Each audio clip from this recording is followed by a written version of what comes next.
I caught my parents on my security camera, planning to move my brother into my apartment while I was out of town. Once Cody's settled, Oscar won't dare to kick him out, Dad said. So I set them up and exposed some things at the family dinner. All right, Reddit. I need outside eyes on this. Grab your popcorn, enjoy the shit show, and tell me if I overreacted.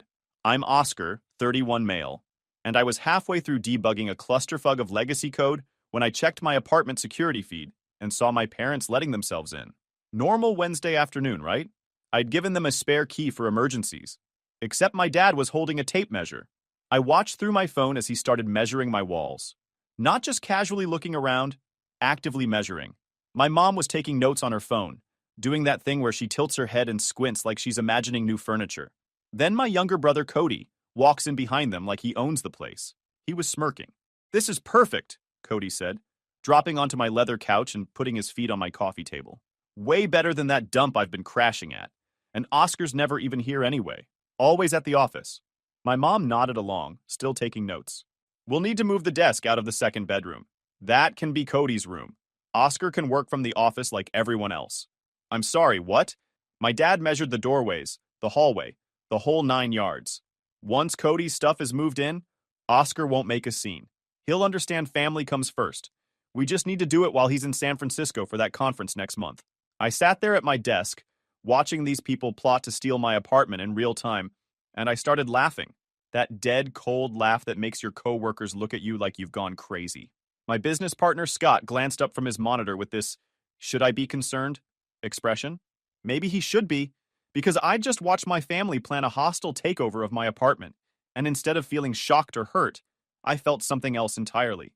Relief, because now I had them all on camera, and I was about to make them regret every single choice that led to this moment. See? I'm a software architect. I own 30% of a startup that just got Series B funding. I make good money. Real good money. And 6 months ago, after my mom borrowed my grandfather's vintage Rolex from my apartment, the only thing I had from my dad's father who actually gave a damn about me, I installed a full security system. Cameras. Motion sensors. The works. Found that Rolex 3 weeks later on Cody's wrist in an Instagram photo. He'd told his friends he bought it with his business earnings. Cody's business earnings consisted of whatever MLM scheme he was currently failing at while mom and dad funded his lifestyle. I'd been documenting everything since then.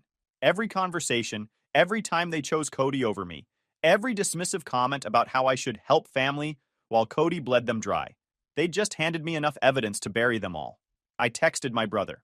"Hey man, want to grab dinner this weekend?" Been too long. 3 dots appeared. Disappeared. Appeared again. They were probably conferring, wondering if I somehow knew. "Yeah, dude, sounds good. Mom and dad free too?" "Sure, bring everyone. I'll cook at my place Saturday." I had 4 days to prepare. 4 days to set the trap. And Cody, that smug jerk, walked right into it thinking he'd already won. I grew up in Seattle as the older son of Philip and Janet Kowalski. Dad ran a successful import business. Mom managed rental properties they owned. We had money. We had a nice house in Bellevue. We had everything. Except I didn't have parents who saw me. I had investors who stopped investing the moment Cody was born. I was 8 when my brother arrived, and I went from firstborn to forgotten overnight. The responsible one. The one who didn't need help because he was so capable for his age. Funny how an 8-year-old becomes self-sufficient when nobody's watching anymore. Cody got basketball camp while I was told sports were a waste of time. He got a brand new Audi for his 16th birthday while I worked at Best Buy to buy my own used truck. I got into MIT and they suggested state school would be more practical. Cody barely graduated high school, and they celebrated like he'd cured cancer, bought him a condo near UW even though he dropped out after 1 semester. I worked my rear off through MIT, through years of grinding at tech companies, through building my own startup. 3 years ago, I bought this apartment in downtown Seattle. Corner unit, floor-to-ceiling windows overlooking Elliott Bay. The whole flex.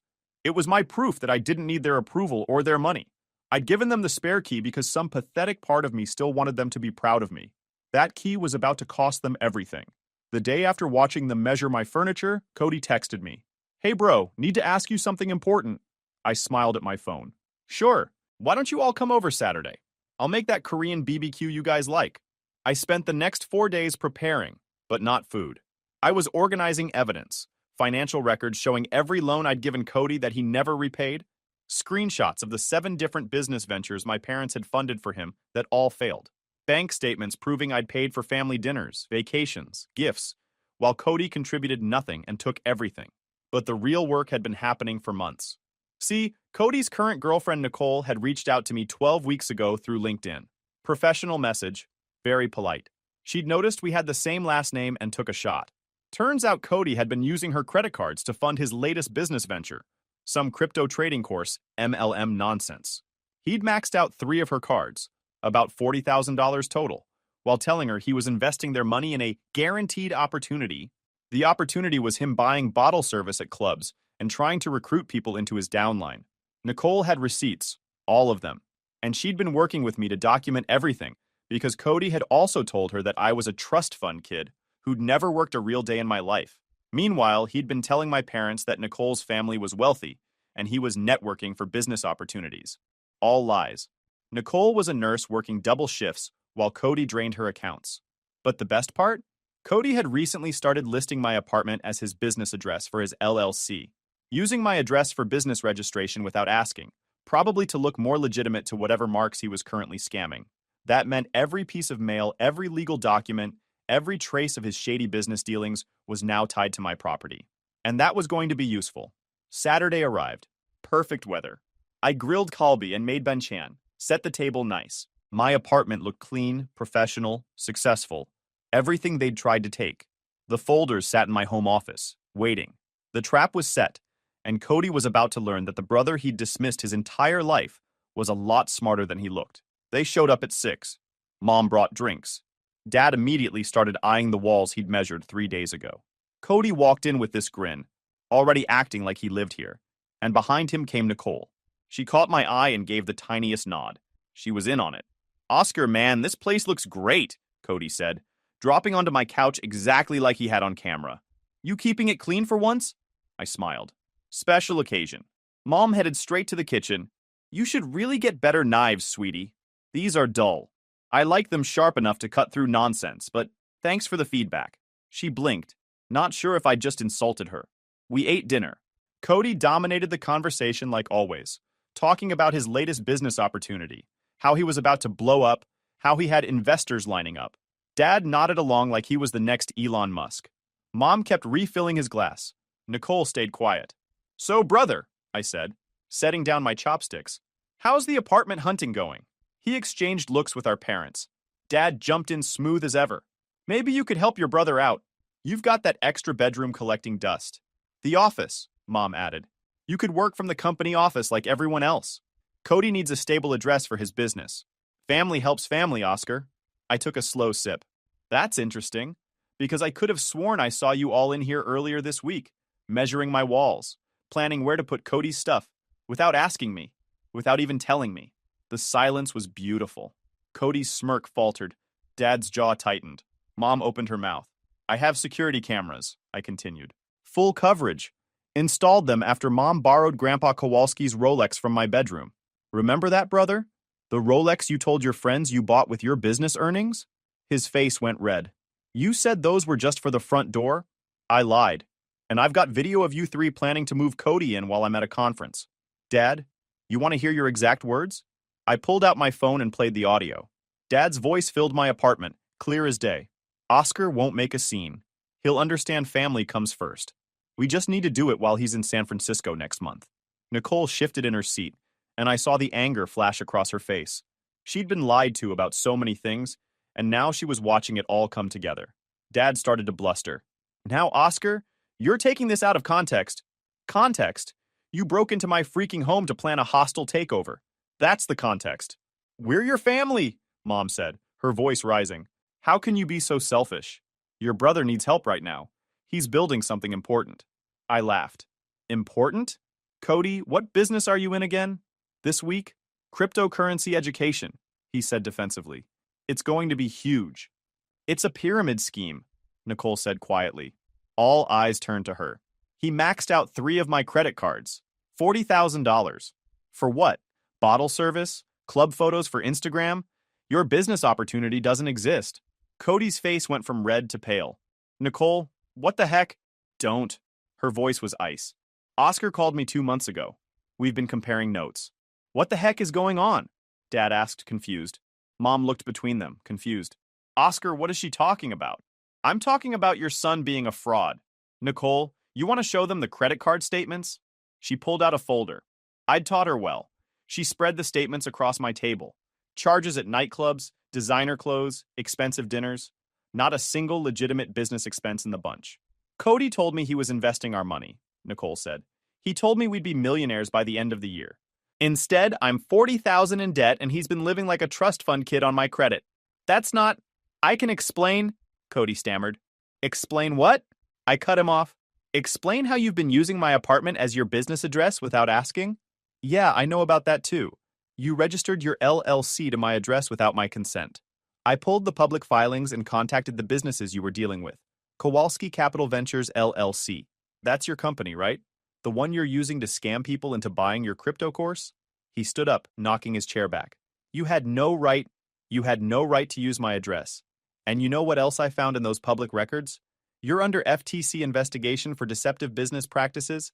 You're being sued by 3 different people for fraud. And you've been hiding all of this by using my address so Mom and Dad wouldn't find out. Dad's face was stone now. What the actual fug? Is this true, Cody? It's all garbage. Oscar's just jealous because what? I stood up. Because I actually built something real while you've been running scams? Because I worked my rear off while you coasted on Mom and Dad's money? Because I bought this place with money I earned and you thought you could just take it? Mom was crying now. Oscar, please. He's your brother. He made mistakes, but family forgives. Forgives? Right, wait a sec. I walked to my office and came back with more folders. Let me tell you what I'm forgiving. Cody has borrowed $73,000 from me over the past 6 years. Not $1 paid back. You two have borrowed another $45,000. Also not paid back. Meanwhile, Cody's living off Nicole's credit cards, using my address for his scam business, and you 3 were planning to illegally move him into my apartment. I dropped the folders on the table. This is everything. Every loan, every lie, every time you chose him over me, every time you told me to be more understanding while he took advantage of everyone around him. Cody was sweating now. You can't prove any of this means I can prove all of it. Bank transfers, text messages, emails, recorded conversations, and the best part? Nicole's lawyer is filing a civil suit against you for fraud. The FTC is investigating your deceptive business practices, and you've been using my address as your business registration without my consent. That's going to look real good when the feds start asking questions about mail fraud. Dad finally found his voice, but it was shaky. Oscar, son, I think you're overreacting. This is still family. No, I said. Family doesn't break into each other's homes. Family doesn't spend 3 decades teaching one kid he's worthless while the other kid can do no wrong. I walked to the door and opened it. Get out. All of you. Leave your key on the table. If you contact me again, if you come near this apartment, I'll file for restraining orders. And Cody? Nicole's lawyer is CCing me on everything. I'm going to watch you burn. Cody grabbed his jacket, his face twisted with rage. You're going to regret this. You think you're so dang smart with your job and your fancy apartment. You've always been a smug jerk, and now everyone's going to know it. Better a smug jerk than a fraud living off other people's credit cards. He stormed out, Nicole following behind him. But she paused at the door and looked back at me. Thank you, she mouthed. I nodded. She'd get her money back. I'd make sure of it.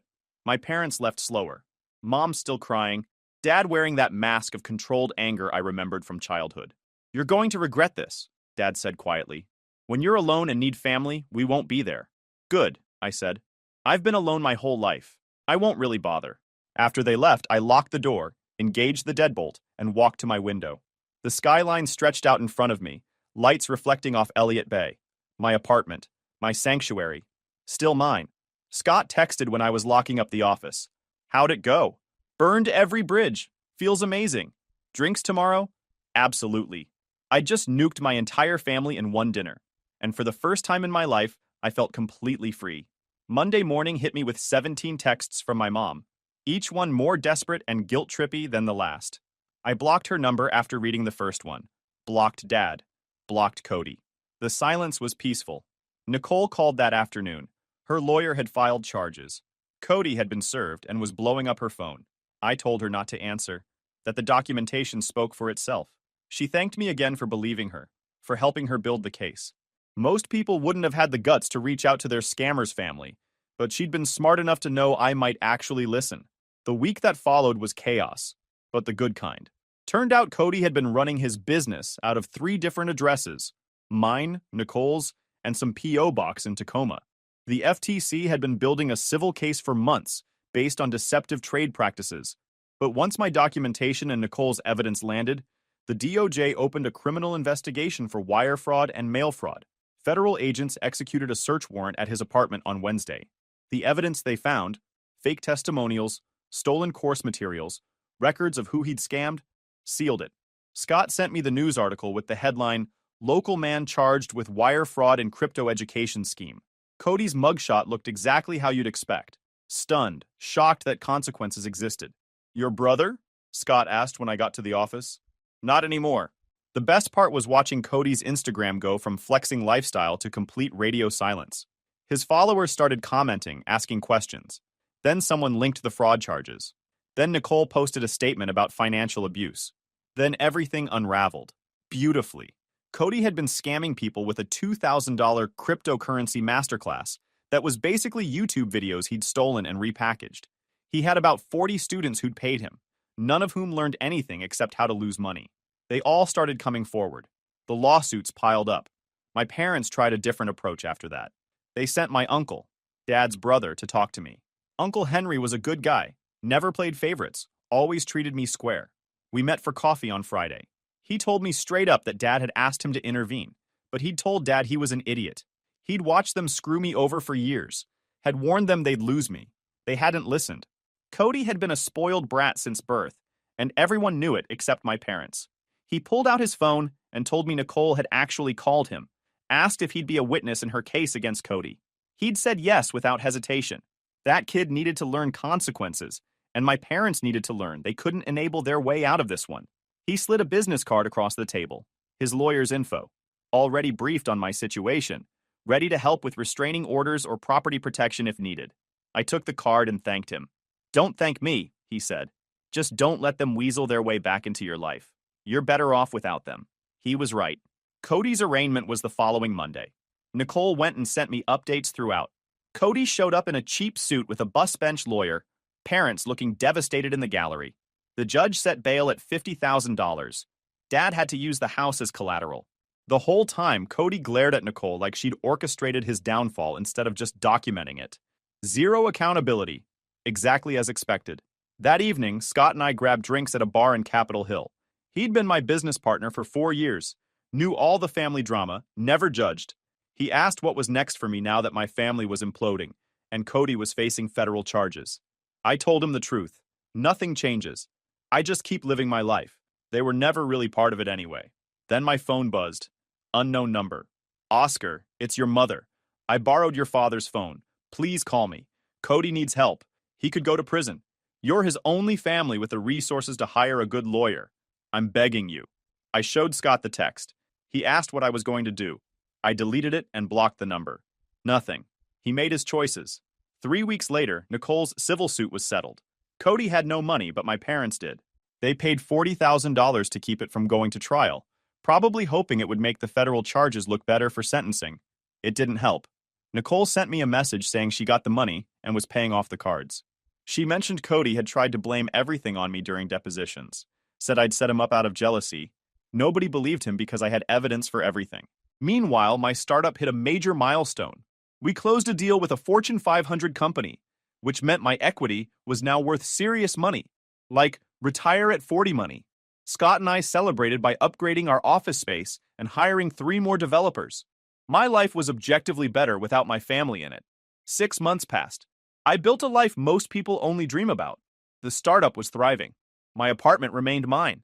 I'd started dating someone, Olivia, a product manager at Amazon who came from a healthy family and couldn't comprehend the dynamics I'd grown up with. She fit into my life easily, naturally, like relationships are supposed to work. Cody's trial date was set for November. The FTC had him dead to rights: wire fraud, deceptive business practices, identity theft. His bus bench lawyer was trying to negotiate a plea deal, but the prosecutor wasn't interested. They wanted to make an example. I'd kept minimal tabs on my former family through Uncle Henry. Cody was living with my parents in their house, which they'd had to remortgage to pay for his legal fees and Nicole's settlement. Dad's business had taken a hit. Mom had to sell 2 of her rental properties. I felt nothing about their situation. They'd made their choices. Then came the email. Wednesday afternoon, between code reviews. Subject line, "We need to talk." No sender name. But I knew who it was. I opened it anyway. "Oscar, it's your father. I'm using a work email because you blocked our numbers. I know you don't want to hear from us, but I need you to understand what you've done to this family. Cody is facing prison time. 3 to 5 years. His lawyer says the only way to avoid it is to pay restitution to everyone he scammed, which comes to nearly $200,000. We don't have that kind of money anymore. We've had to mortgage our house, sell properties, drain our retirement. Your mother's health is suffering. People in our community won't talk to us anymore. Do you know how it feels to be treated like criminals because of your own son? I raised you better than this, Oscar. I taught you about standing by your family no matter what. Where did that kid go? Your brother made mistakes.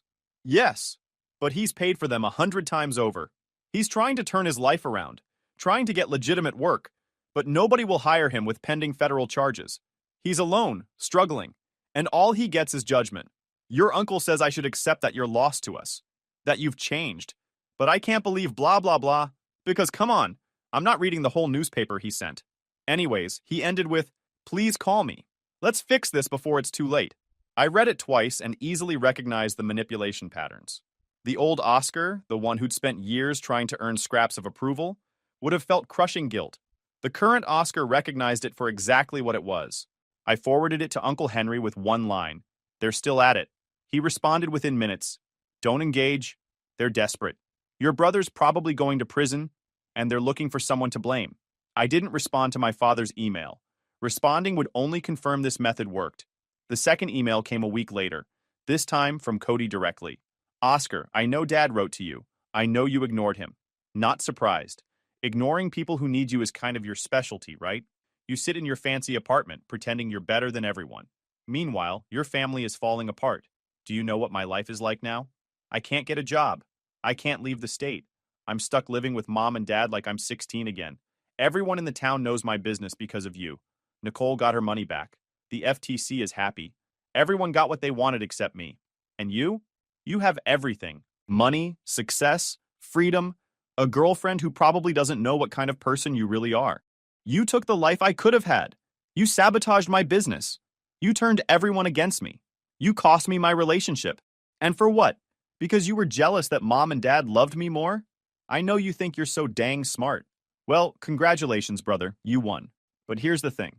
One day you're going to be in that apartment you guard like it's Fort Knox, and you're going to realize that all your success means nothing without family. You chose revenge over loyalty. You chose money over blood. I hope it was worth it. And by the way, I know your routines. I know everything about your perfect little life. Don't think you're untouchable just because you have money and cameras. Karma's a beach, big brother. I read the last paragraph twice. That was new. That was a threat. I forwarded both emails to the lawyer for review. He called me within the hour. The threat in the second email gives us what we need. Combined with their documented trespassing 6 months ago and this escalating pattern, we can file for a restraining order, but document everything going forward. Courts like patterns. How fast can we move? I'll file tomorrow. With the explicit threat and your documentation, we should get a temporary order within 72 hours, full hearing in 2 weeks. I started keeping a detailed log of everything. Every email, every blocked call, every social media interaction, building an airtight case. The temporary restraining order came through 3 days later. Cody was ordered to stay at least 500 feet from my residence and workplace. Cease all contact, direct or indirect. The full hearing was scheduled for 2 weeks out, but the temporary order was enforceable immediately. Violation meant arrest and criminal contempt charges. My mom tried one last email through her work account, claiming I was tearing the family apart over nothing. Henry's lawyer sent a response, making it clear any further contact would result in harassment charges and evidence presented at the restraining order hearing. The full restraining order hearing came 2 weeks later. Cody didn't show, probably on advice of his federal defense attorney. The judge made the order permanent based on the documented threats, the trespassing attempt, and the pattern of harassment. 500 feet. No contact, no exceptions. Violation meant immediate arrest. I updated building security with the court order and Cody's photo. Andrew, the head of security, flagged it in their system with instructions to call police immediately if he showed up. 3 weeks passed quietly after that. My mom sent one final email, this time through her work account. Oscar, you're making a terrible mistake. Getting a restraining order against your own brother? Over what? An email? You're tearing this family apart for no reason. We've lost everything. Your father might have to declare bankruptcy. And you're worried about an email? Cody is suffering enough. You've already ruined his life. Isn't that enough? I'm your mother. I gave birth to you. I raised you. Doesn't that mean anything? Uncle Henry's lawyer sent a response that made it clear any further contact would result in harassment charges. We never heard from them again through official channels. But my brother wasn't done. 3 weeks after the restraining order became permanent, I was working late at the office when Scott called me. Dude, you need to get home. Like right now. What's wrong? Cody's at your building. Security called me when they couldn't reach you. He's in the lobby demanding to see you. I'm on my way. I made it to my building in 15 minutes, speeding the whole way. When I pulled into the garage, I called building security. Mr. Kowalski, he's still here, said Andrew, the night security guard. He showed up about 40 minutes ago claiming there's a family emergency. We told him you're not here, and he's not on the approved list, but he won't leave. Says he'll wait all night if he has to. Call the police. He's not supposed to be within 500 feet of this building. Already done. They're on their way. I just wanted you to know before you came up. I'm in the garage. I'll wait here until he's gone. Through the phone, I could hear Cody's voice in the background. Come on, man. I just need 5 minutes with my brother. There's been an accident. This is an emergency. Andrew responded, calm and professional. Sir, I've confirmed with Mr. Kowalski directly. There's no emergency. You're violating a restraining order by being here. The police are on their way. This is bullshit. He's my brother. He can't just cut me off like this. Sir, you need to leave the premises immediately, or you'll be arrested. Let him arrest me then. At least I'll get to see his face when they drag me out. He thinks he's so dang untouchable up there in his tower. I stayed in my car listening. Part of me wanted to go up there, wanted to confront him. But I knew that's exactly what he wanted. A scene. The police arrived 8 minutes later. Through the phone, I heard them try to reason with him, and heard him shift tactics from aggression to playing the victim. He fed them a story about trying to fix his family, about me turning everyone against him, about just wanting to talk. The officers weren't buying it. They told him he was trespassing, that I'd confirmed no emergency, that he needed to leave or face arrest. His voice shifted again. Pure venom. Fine. Tell Oscar his little tech bro life isn't going to last forever. Tell him people who burn bridges usually end up alone. Tell him I'm not done. Footsteps. Voices.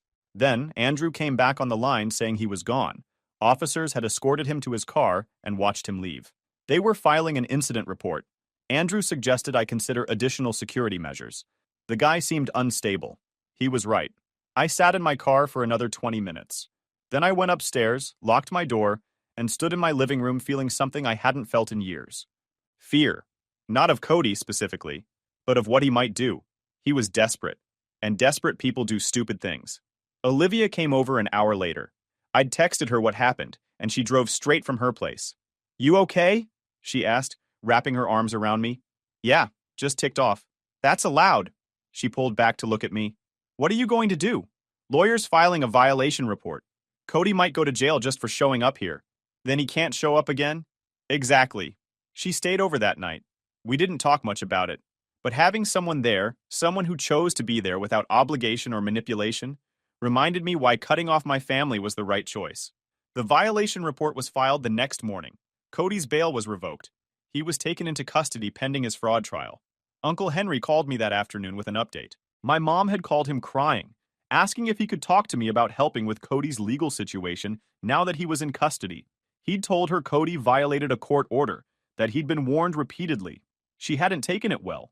He also mentioned Cody's defense attorney was scrambling for a plea deal. The restraining order violation on top of the federal charges killed any sympathy angle they might have had. Cody's federal case moved fast after that. His attorney negotiated a plea, guilty to wire fraud and mail fraud in exchange for 18 months federal prison and 5 years supervised release with full restitution to victims. The prosecutor accepted. My parents would spend years paying off his debts while he did his time, and I would spend that time living my life completely free of them. 15 months later, Cody got out. Federal inmates typically serve about 85% of their sentence with good behavior, so the timeline tracked. Uncle Henry gave me the heads up a week before his release date. He's been asking about you. Apparently went to some kind of rehabilitation program in prison. Says he wants to make amends. Amends? I laughed. That's rich. I'm just telling you what I heard. Do with it what you want. I did nothing with it. Ignored it completely. My life had become exactly what I wanted. The startup was profitable. Olivia and I had moved in together, and I'd completely rebuilt my social circle with the right people. Then Cody showed up at my office. Scott came into my workspace, looking uncomfortable. Your brother's in the lobby. Security stopped him, but he's asking to talk to you. I looked at the clock. 2:40 p.m. Tell security I'll come down. But I'm not letting him up here. Let's get this over with. I took the elevator down to the lobby. He was standing by the windows, looking like prison had hollowed him out. Oscar, he said when he saw me. Thanks for coming down. You've got 5 minutes. He looked around the lobby. Nice place. Scott said you guys are doing well. 4 minutes. He took a breath and launched into his apology. Said he knew he'd messed up everything. Wanted to say he was sorry. It lasted maybe 90 seconds before I cut him off. Nah, I said. You're sorry you got caught. Not for what you did. His face tightened. But prison had changed me. I'd learned and grown. I told him prison didn't change him. It just removed his access to victims. He pushed back. You're being unfair. I'm trying to make amends here. Don't, I said, stepping closer. You're trying to use me. Again. I can't be fooled anymore, brother. His mask almost slipped. Just for a second. That familiar anger flashed across his face before he caught himself. I should have known you'd be like this, he said. Henry warned me. Said you'd never forgive me. He's a smart man, I said. That's when the real Cody came out. The same rant started. How I thought I was better than everyone. How mom and dad were broke. How he couldn't get a job. How Nicole took everything. And how I was looking down on all of them like trash. You know the difference between me and you, brother? I said when he finally ran out of steam. When I failed, I learned. When you fail, you blame everyone else. He tried the family obligation angle. Asked if I was going to hate him forever, never give him another chance. I'm not going to think about you at all, I said. That's the point you keep missing. You're just some guy I used to know who kept making terrible choices. You can't say that. I'm your brother. No, you're someone who shares my DNA. And here's what's going to happen now. You're going to leave, never contact me again, never show up at my office or apartment, and never reach out through anyone else. You got out of prison? Good for you. Now go rebuild your life somewhere far away from mine. I mean, if I don't, then you keep making the same mistakes. But you stay away from me while you do it, because I'll make sure you'll always face consequences. He tried to call my bluff. I mentioned his probation officer might be very interested in hearing about him harassing the brother he was ordered to stay away from. That changed his face real quick. He grabbed his jacket, his face twisted with rage. You're a cold jerk, you know that? Yes, I know that. We're not done, Oscar. One day you're going to need us, and we won't be there. Promise? He stared at me for a long moment. Screw you, he finally said. Right back at you, little brother. He turned and walked out. I watched him cross the street, get into a beat-up car, and drive away. I went back upstairs. Scott was waiting at my desk. Think he'll try again? Nope. He knows I'll have him arrested. He's not stupid enough to go back to prison. Scott nodded. Good, because we have that investor meeting in an hour, and I need you focused. I will be. I hung up and looked around. This was my life now. Built from scratch. Earned through years of work. Protected by boundaries I'd learned to enforce. My brother would probably try again eventually. Maybe through my parents. Maybe through some mutual acquaintance. Maybe through a desperate email or phone call years from now when he hit rock bottom again. And I'd ignore it. Block it. Delete it. Because I'd learned the most important lesson. Some people will take everything you have and still believe they deserve more. The only way to protect yourself is to cut them off completely. Build a life they can't access. And thrive in spaces they can't invade. That was the only revenge that mattered. YouTube just dropped this new hype feature. If you're hooked on this story, smash that hype button.